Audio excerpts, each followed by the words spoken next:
Hello, everybody. Welcome to another episode. Wow, you should not have just done that. You really shouldn't have.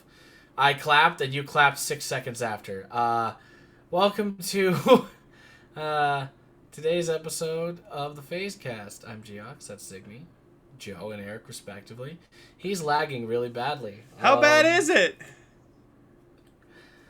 It's better in spurts. So let's just go on with the show, shall we? Okay.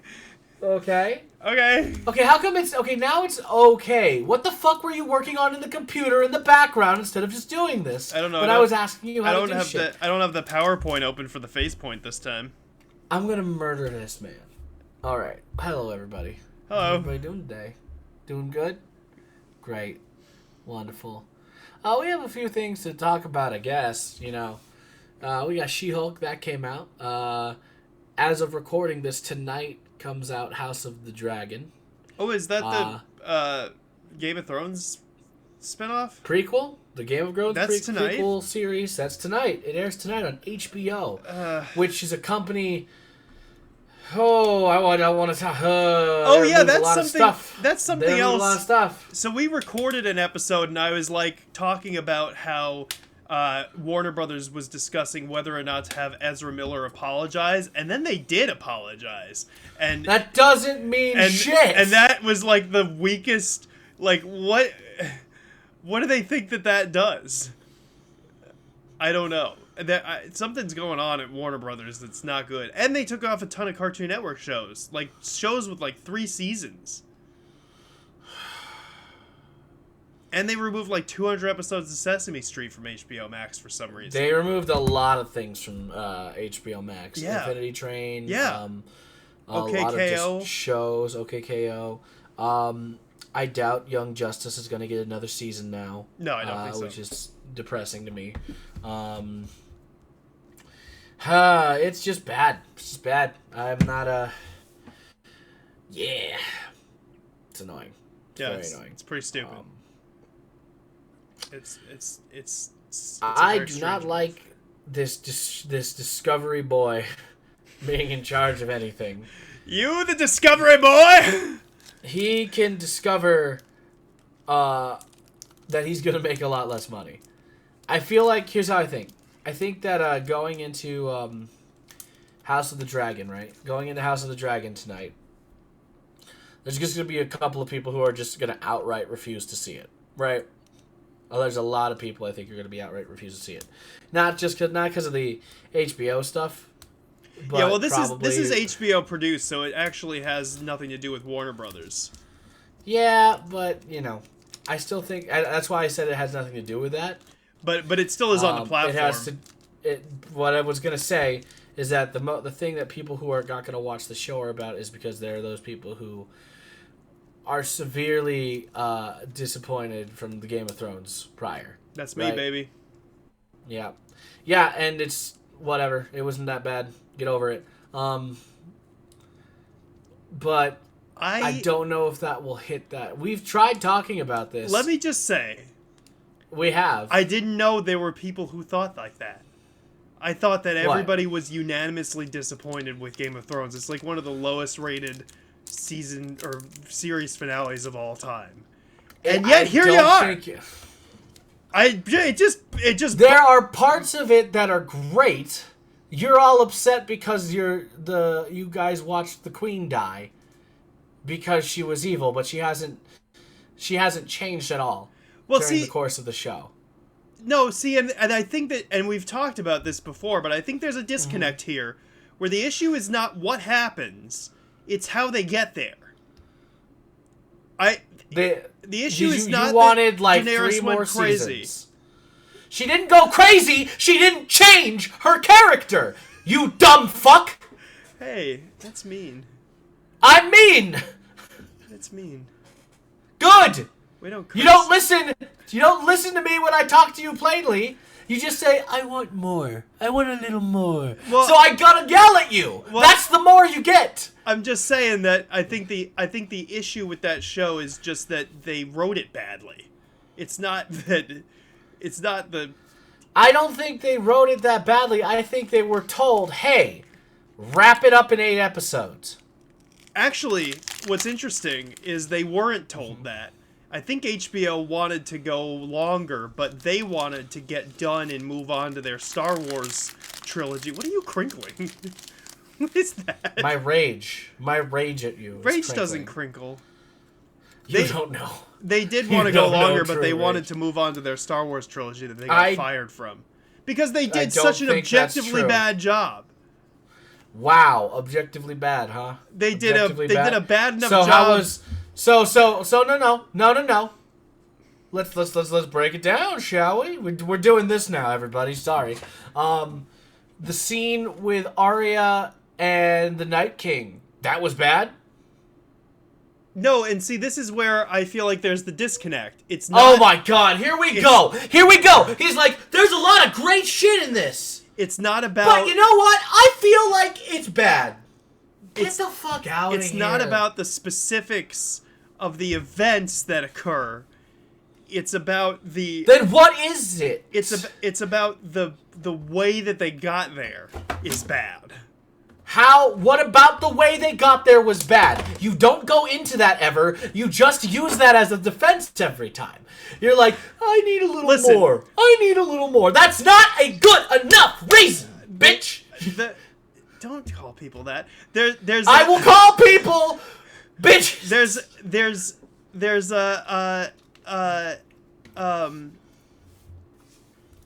I went back and watched the last season, the last time that you yelled at me about this, and then we never followed up on it, and so now it's been a while. No, you never wanted to talk about it. No, I think that probably because I was right. Crinkle and rage. No, I think it was like the week that Obi-Wan came out. It's the writing. It's things like okay. You can't just say. It's not that Bran. Give me. How about this? Give me a little more. It's not that Bran becoming the king of whatever is bad.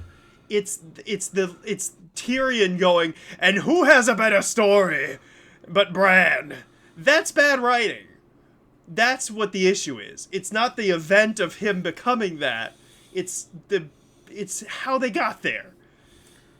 It's that they all sat in a circle, said a bunch of dumb things, and then it was over.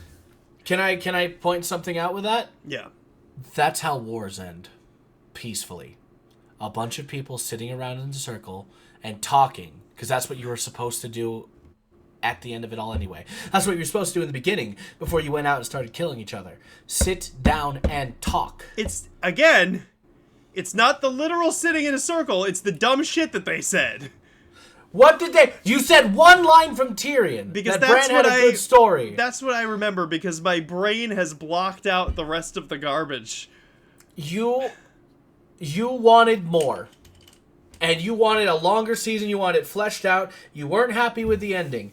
But the reasons you gave me for the ending were like, none of it makes sense. Blah, blah, blah, blah. When it does make sense, none of the characters were any out of character.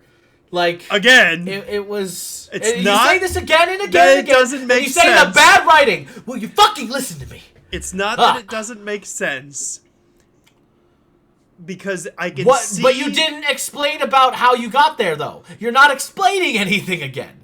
You're just saying I can see this. It's like this. Like Eric, right now I can see from this thing that I'm looking at that you're a bitch. Oh, that's mean. Listen. Well, I'm seeing it right here. We're not going to get anywhere with this conversation. I'm trying to get you to stop repeating the same things and give me something. The same way you did to me. So the rest and I did give you more. The rest of the seasons of Game of Thrones just have a different pacing to them. They have more clever writing. The character interactions are deep and complex. And this season is clearly trying to just get from point to point. And that's what it does. And it does it adequately. Like, it's not the worst television I've ever seen. When I rewatched the last season by itself, it makes sense. Like I said, those points make sense. The problem is knowing the potential of that show and the quality of it. It just doesn't reach the quality of it, and it's mainly in the writing because they spent so long on that show building up these characters and showing you that they could show you deeper character interactions that like, you know, Jaime going back to his sister in an episode isn't satisfying in the is, way that the rest of the show That's super. is. Oh my god! But that was so telling. He was lost already. But that's what that I'm was saying. him It's being not. in. It's not that it wasn't telling. It's not that it doesn't make sense in the context of the show. It's just that the whole show treated those kinds of plot points with more care than the last season does. The last season just rushes through it. That's the issue. It's not... I disagree with that completely. That's fine. I just didn't know that anybody did. Listen, I'm not probably going to watch this show, is the point of this new show. You're right. There are people who are probably not... I just am done. I don't need to see any more of Game of Thrones. But I guess maybe some Jamie people had a will. whole thing where he slept with Brienne, and then he was happy, and then he realized he still loves Cersei because he's in a toxic relationship. Brienne cried as he rode away and enjoyed the enemy. No, I'm not saying that. I'm not saying that there's great. anything wrong with that stuff. That was good. It was good, but it should have been. What would treated... 5 or 10 more minutes do to that? I mean, I think that you could have had deeper conversation about how the characters are feeling about that. I think what it ended up being is, I like you, but I need to go. And she was like, well, I'm sad about that. And then that was it. That's the kind of thing that in earlier seasons they would have spent a lot of time on. They didn't do that in the earlier seasons. I think you're romanticizing the earlier seasons. I mean, maybe. I need to rewatch those too, but I really don't want to. And especially Then not don't. to prove a point. I just am baffled. Don't. I just am baffled. It You're also boggles... the same person. It You're also the boggles the same mind. person who... No, it doesn't. You're also the same person who was like, oh man, the Star Wars fandom is actually really toxic. And I'm like, yeah. I know. Where the fuck have you been? I know. You poor sheltered boy. Listen, we've got a new show to talk about. Why are we doing an internet show? You're gonna ruin you. We're gonna ruin you here. We've got Do you know this? We've got a new show to talk The about. internet's gonna murder you. Joe. We got a new show to talk about, Joe. Yeah, I don't want to talk the about House Game of Thrones. the Dragon. No, I don't want to talk about that anymore. We have to. We haven't talked about it at all. House of the Dragon comes out tonight. Well, not tonight. Well, tonight for me, not tonight for you. It's a prequel about the Targaryens in their height of power, and probably there's more dragons in this than prior Game of Thrones shows, and it also has Matt Smith with white hair, wielding a sword. Okay. Yeah. I'm not going to watch it. He's not gonna watch. Why? Here's the thing. I don't understand why you wouldn't watch it. Did you enjoy Game of Thrones? No. In the long run, I think it was a massive waste of my time. No, Macy. I have had no fun with Game of Thrones. I have no... Look around here. Oh, boy. Look at all of this crap that I have. I have all kinds of... Oh, there goes my camera. Jesus fucking... Oh, yeah. Eric, don't show your feet. Don't show your feet, Eric. I have all kinds of crap everywhere. And I have not a single Game of Thrones anything. Because it made me that mad. I don't have any connection to that show beyond the time that I wasted. You're a destination, not the journey kind of guy. Gotcha. Mayhaps, Joe. But I don't care. I don't care. I don't have. I think the show has power potential to because invest there's no prerequisite for it. There's no books. It's just gonna be like, this is a show set in that world. And right now, a bunch of things set in worlds that are established are doing pretty well, in my opinion. At least for me. Like what? Star Wars, Marvel. Yeah, like Star Wars. Stories that are just set in a predetermined world. Did you see they're re-releasing Rogue One in IMAX for Andor? Dude, I would watch that. I want to, but it's not playing anywhere near me. But I. Oh, well. Really? I am. No, it's not. I don't know why, but I don't think it's playing anywhere in the state. But I am excited for Andor. I think that's going to be really good. Andor's going to be good. I think that's world building that I'm really interested in. That's something that you love. You love the Bat family. I love the on the ground Star Wars. I love the civilian Star Wars. You love cool. Yeah. The not force using running and gunning Star Wars. Yeah, it's fun. Yeah, it'll be neat. Yeah, there is a fucking level difference. Yeah. Between like shit that happens like on the ground and then hey, a Jedi's involved. Like, it just escalates everything immensely. Yeah, immediately. even having force sensitive people is way different than having a guy with a lightsaber. Because like Chirrut Imwe has force sensitivity, but that's like he stands no chance against 18 stormtroopers. No. It's awesome. Well, depends on the stormtroopers. But yeah, I don't know. I'm not that interested in that show. I'll see. You know, if people are like, hey, you know, regardless of your time with Game of Thrones, you should check it out. You let me know how it is, because maybe I'll watch it. But nah. I recently rewatched a season 1 episode of Game of Thrones with my roommate. It was the one where Tyrion's in the cell, and like that's also the one where Daenerys watches her brother die, and all that other stuff. There's a lot of stuff in that episode. It was really good to see again, and Daenerys is a cold-hearted motherfucker. Yeah, she's fucked up. Always has been. Always has been. I recall kind of season 1 being a bit slow when I watched it the first time, but I haven't watched it in so long, and it was the sort of thing where it was like I was still trying to get into the show, so I'm not sure if that was because... Gotcha. Well, are you a high fantasy guy in general, or no? And that's the thing about Game of Thrones, is that I got really into Game of Thrones because of the like character interactions mainly. I think it's just on a whole other level. That's fine. Well, it's not. Tyrion. It's not just Tyrion. I mean, Tyrion's great, but in general, I think like you know the stuff with like Robb Stark and having to take on the mantle of his dad and all this stuff. It was intense in a way that you know a lot of high fantasy stuff. It doesn't hit me in the same way. To me, Robb didn't get good till like season 2 or 3. Oh, totally. But that's the thing. He was such a milquetoast. Oh such yeah, a milquetoast. But you get to watch him like have to be better, and that's awesome. Always good. We love character growth. But yeah, no. Do you do any of that though? Like, I don't think you read like fantasy novels and stuff, right?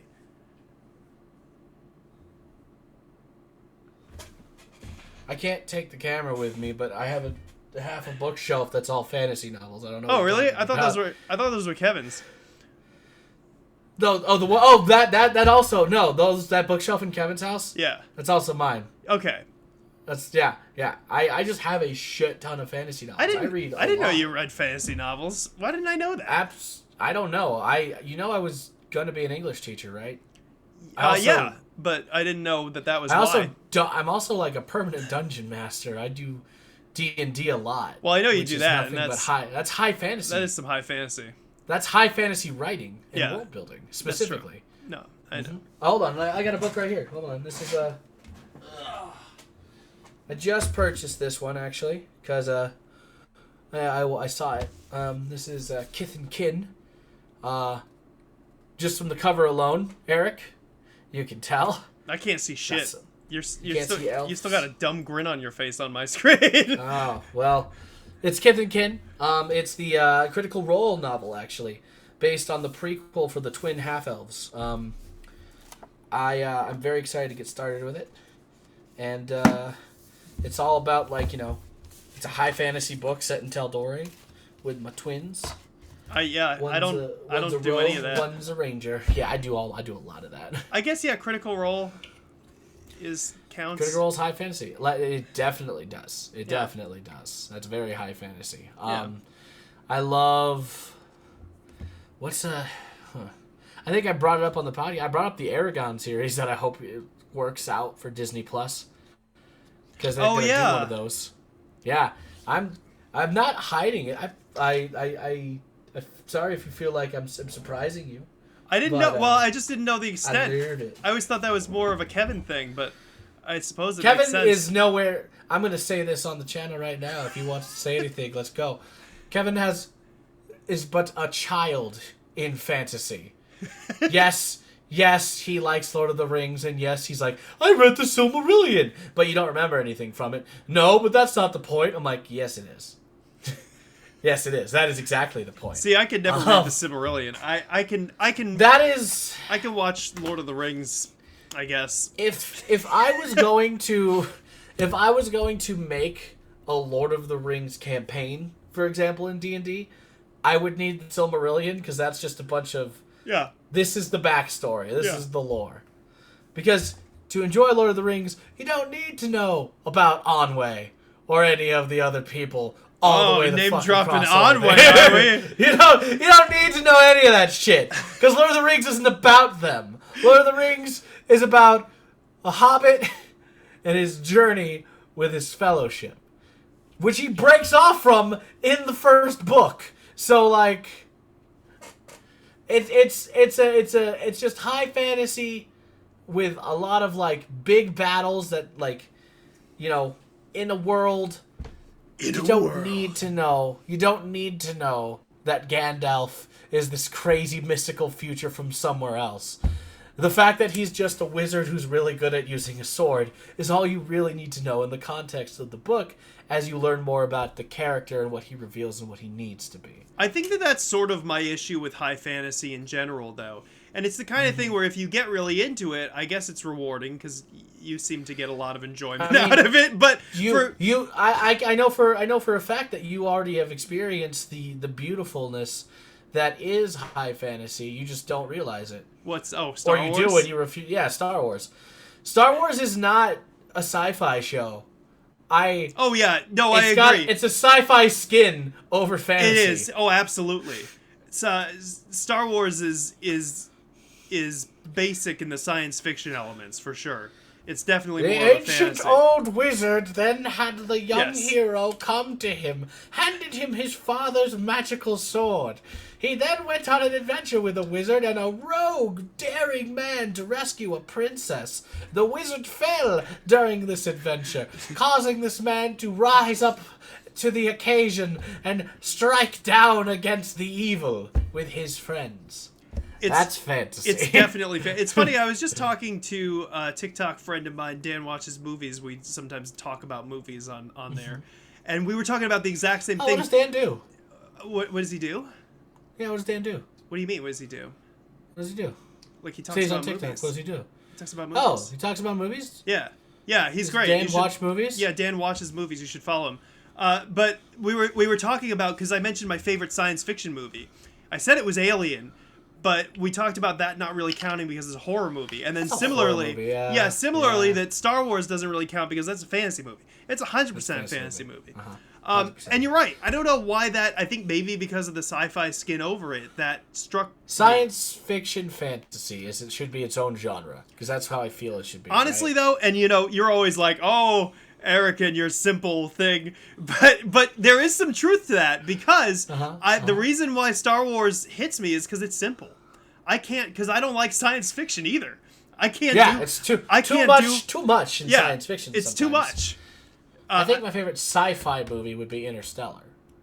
That's a good choice, but because I'm like all right with Interstellar. What would you be? What would your sci-fi movie be? 2001, A Space Odyssey, the movie that Interstellar wishes that it was. Well, I don't think Interstellar wants to be a Space Odyssey because a Space Odyssey is its own separate little thing. I mean, it's definitely heavily inspired by it. Heavily inspired, for sure. We saw that together in theaters. Yeah, we did. It was so in beautiful. IMAX. We saw it in the big IMAX theater. Yeah. And Matt Damon. I think I chose Matt Damon. Me, you, and Kevin. Oh boy, did we go Matt Damon at the exact same time. He pops out. Everyone's like, "Oh, okay." That's the best surprise Matt Damon in all of film. That's one of the best surprise Matt Damons I've gotten. I did like the surprise Loki Matt Damon. That's good. That was good. That was Eurotrip surprise Matt Damon. Eurotrip was a great Matt Damon. That's also a good Matt Damon. That's a good surprise Matt Damon. Interstellar's great.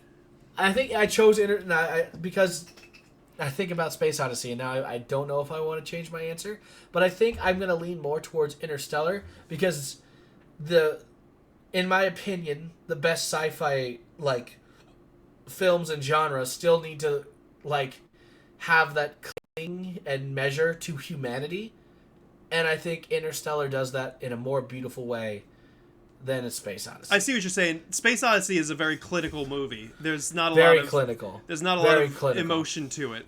But yeah, I see what you're saying. Interstellar's definitely got the secret power is love element. But it's not. But it wasn't a secret power. Yeah, but not like a secret power. No, it's more like the human connection makes you want to do this in order to get back and see. Yeah. No, it's good. That yeah, to me is good. I see why you would pick that. I still pick 2001 just because of the scope and scale of that movie. Because of the monkeys. Is fucking because of the monkeys. People were mad about the monkeys when it came out. Why? Well, I think A, because it implied evolution and not everybody's down with that, which is dumb. But then also B, because I think if you're going into see a sci-fi epic and the first 40 minutes is apes like just dancing around. Yeah, it's not really what you're expecting. That's true. You know, but I love that movie. Believe Planet of the Apes is sci-fi. That should be sci-fi. Yes, that also is one of my favorites. That's probably like in the top 5. Dude, I will say this, I recently watched all the new ones, because I didn't watch them at all. I didn't watch them at all, because I'm like, I don't know if I want to watch a beginning story to Planet of the Apes. Right? You watch them all, though, and like, fuck. Yeah. That's good. That's good monkeys. It's a good monkey movie. Good monkey movie. Good monkey movie. No, Planet of the Apes, the prequel trilogy, you're right, is the kind of thing where you're like, I don't think that I really need this. And then you watch them and you're like, holy shit, those were really good. Really good. They're really good. I was very happy with it. I don't know. They have no business being as good as they are. They don't.